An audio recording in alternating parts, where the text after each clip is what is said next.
bonjour, très content de vous revoir. Aujourd'hui, nous allons parler de l'isomérie. C'est une notion qui va nous accompagner tout au long du cours, pour toute la session, car l'isomérie concerne la façon dont les atomes ont la possibilité de s'arranger. Différents types de liaisons. Et les molécules ont donc des relations isomériques diverses les unes par rapport aux autres. Et ça va transcender à travers tout le cours. C'est quoi l'isomérie? Eh bien, c'est, si on décortique le mot, iso et mère, isomérie, ça veut dire fait des mêmes parties. Un peu comme si on avait les mêmes blocs Lego. Si deux enfants ont les mêmes blocs Lego, ils ne construiront pas la même chose avec ces mêmes blocs Lego. Pourtant, ils seraient partis avec les mêmes couleurs, le même nombre de blocs carrés, de blocs rectangulaires, de blocs plats, de blocs triples, etc. Pour ce qui est des molécules organiques, fait les mêmes parties veut dire fait les mêmes atomes. Nous avons pour nous aider dans les isomères deux tableaux. En fait, un tableau qui est celui de la page 203 du livre McMurray. Si vous n'avez pas le McMurray avec vous, ne vous en faites pas. J'ai recopié le tableau du livre McMurray à la page 4 de notre cahier de notes, le cahier coop de Christian Drouin. Si vous voulez, à la page 4, c'est exactement le même tableau. Aujourd'hui, on n'étudiera pas tout le tableau parce que dans la grande famille des isomères, c'est-à-dire des molécules qui sont faites des mêmes parties, il y a deux grandes catégories. Des isomères en trois dimensions, qu'on appelle les stéréoisomères. Et il y a les isomères de constitution. Et la grande différence entre les deux, disons en trois dimensions, on appelle ça des stéréoisomères. Et de constitution, il y a plusieurs autres catégories. La grande différence entre les deux catégories, c'est que les isomères de constitution, c'est des molécules qui ont des connectivités différentes entre les atomes, tandis que les stéréoisomères, elles ont les mêmes connectivités, mais c'est en trois dimensions qu'on les voit différemment ou qu'elles se présentent différemment. Les stéréoisomères vont faire partie de notre étude au chapitre 6, et donc on va y revenir pour le contrôle 2. Nous allons donc nous concentrer sur les isomères de constitution, c'est-à-dire ceux qui sont provoqués par l'arrangement différent des atomes. Les isomères de constitution sont donc des isomères de connectivité différentes entre les atomes. Okay? Ce qui va être vraiment important pour nous, c'est que vous compreniez qu'une relation d'isomérie entre deux molécules, c'est un peu comme une relation entre deux personnes qui sont cousins, ou frères, ou mère et fils, ou mère et fille, ou père et fils, etc. Donc, ça peut changer d'une molécule à l'autre. Ce qui va être vraiment crucial, c'est que chacune de ces molécules-là va avoir la même formule brute.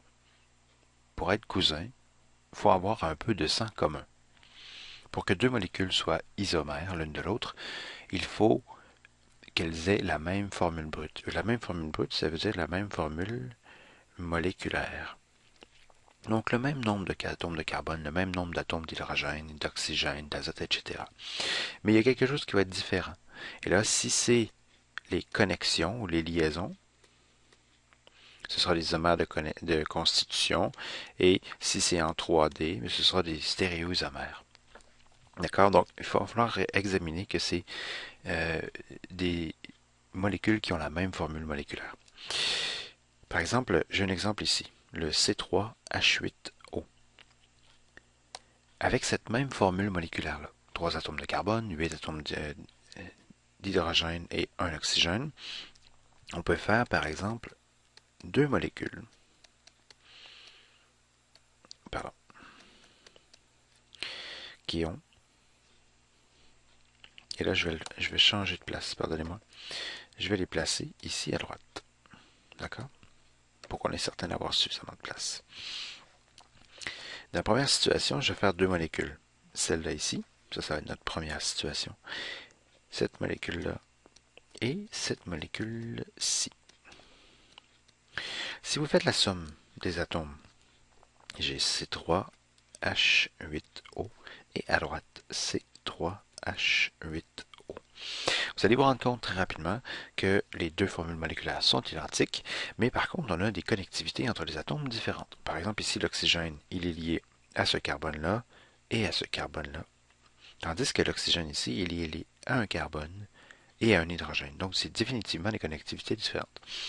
Un est un hétéroxyde, parce que c'est un carbone lié à deux carbones, dont les carbones sont pas liés à des doubles liaisons.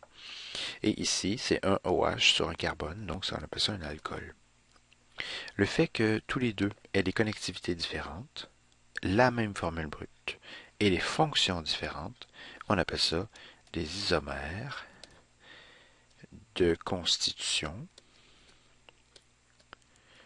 de fonctions. Ou, plus simplement, on appelle ça simplement des isomères de fonctions. Ils ont des fonctions organiques, des groupements fonctionnels différents. Ça, c'est une première catégorie. Une deuxième possibilité, avec la même formule moléculaire de C3H8O,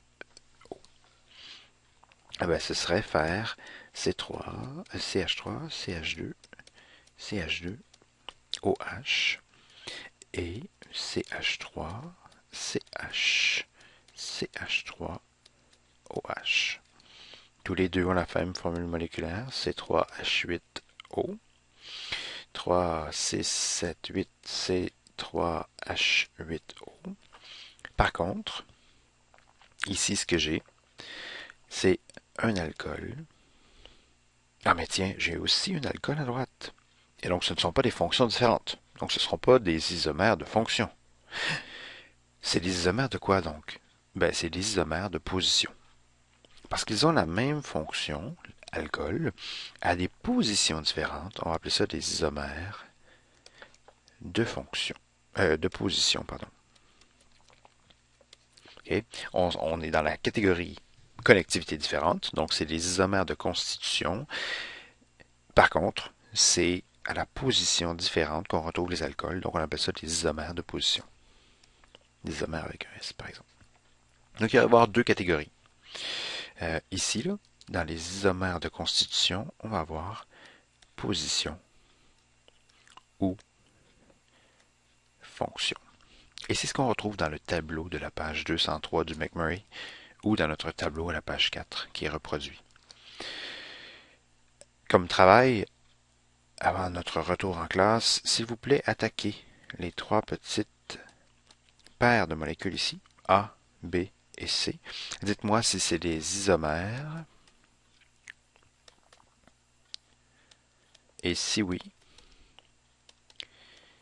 quelle catégorie?